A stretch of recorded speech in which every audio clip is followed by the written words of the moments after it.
नेत्र खुलते से ही बाबा भोलेनाथ ने गंगा को बुलाकर पूछा, क्या बात है गंगा, क्या हो गया? गंगा जी कहती हैं, प्रभु मुझे बताओ कि गाय बड़ी कि मैं बड़ी?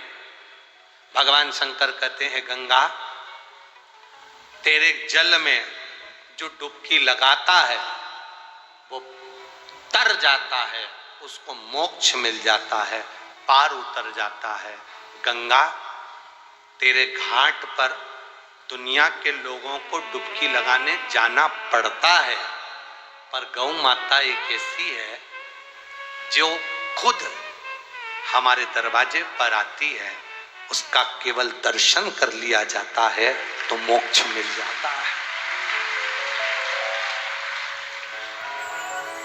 गौ माता हमारे दरवाजे पर आती है, जिसका केवल दर्शन करा जाता है मोक्ष मिल जाता है। जिस जगह पर गाय खड़ी होती है वो भूमि पवित्र हो जाती है। जिस जगह गाय रोटी खाती है उस भूमि को वो शुद्ध कर जाती है। गाय दरवाजे पर खड़ी रहती है तो घर की नेगेटिव ऊर्जा को खींच कर ले जाकर पॉजिटिव ऊर्जा दे देती है। 33 कोटि देवता गौ माता के अंदर है तो उसकी श्वास में से वो रस तत्व प्रदान कर देती है। गाय का गोबर जिसके दरवाजे पर गिरता है उस दरवाजे के वो संकट को हर लेती है। गाय की राल जिसके ओटले पर टपकती है उस घर के दुख को गाय खींच लेती है, वो गौ माता है। गंगा ने कहा, प्रभु मतलब गाय माता प्रबल है? भगवान कहते हैं, तेरे घाट पर लोगों को आना पड़ता है और गाय दुनिया को तारने के लिए रोड पर चढ़ती हुई निकल कर जाती है। गंगा जी कहती हैं, मुझे भी गाय में बैठना है।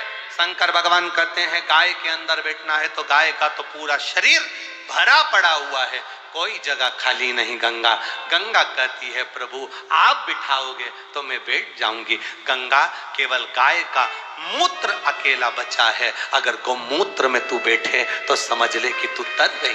गंगा ने कहा, प्रभु मैं गाय के मूत्र के अंदर विराजमान हो जाती हूं। तो भगवान शंकर ने कहा, अपने घर को पवित्र करने के लिए अगर गंगा का जल ना मिले तो गोमूत्र लेकर भी अगर छीटोगे तो गंगा और गाय का मूत्र ही शुद्धता प्रदान कर देता है। भगवान शिव आनंद में कहते हैं, ये साधारण नहीं है गौ माता गंगा, मैं तुझे गाय के मूत्र में इसलिए बैठने के लिए कह रहा हूं क्योंकि गाय के शरीर से मैं भी 11 रूप में 11 रुद्र के रूप में अवतरित होऊंगा। जब मैं 11 रुद्र के रूप में अवतरित होऊंगा ना गंगा, तो तू मेरी बहन बन सकती है, तू मेरे साथ में रह सकती है। इसलिए गंगा तू चिंता मत कर, गाय का रोम रोम, गाय के आनंद का सुख। अरे कौड़िया वालों, तुम पुण्य भागी हो, जितने